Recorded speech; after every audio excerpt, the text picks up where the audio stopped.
Does evolution or Christianity better predict the diverse set of life forms we see here on Earth? And although this question is really just one piece of the much broader debate between evolution and intelligent design and creationism, it really seems like evolution wins this one. And to make this case, I will use a few rhetorical questions that will likely resonate with Christians. When God created angels, did he also create trees and cats and bacteria and weeds and leeches? Probably not. Or when you picture a location created by God, such as the new heavens, the pearly gates, and the streets of gold, do you also picture there being scorpions, fungus, and mosquitoes there? Probably not. So then it begs the question, why would God have included those in his perfect creation as described in the book of Genesis? On the flip side, if evolution is true and all life forms evolved from the first self-replicating organisms and evolution favored organisms and varieties that were able to occupy certain strategic spaces within Earth's ecosystem, then it's not only possible, but it's actually expected and predicted that we would see such a diverse quantity of life forms here on Earth.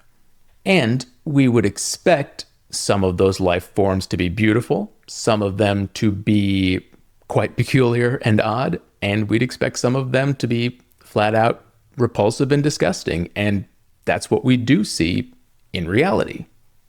Now, some might say that God may have created all those life forms because they may play some sort of role in sustaining the ecosystem that we as humans live in. But humans would only need the type of ecosystem that God had created them for. So it seems like an all-powerful God could have simply just made humans so that they didn't need an ecosystem that was dependent on obscure life forms such as spiders and poison ivy.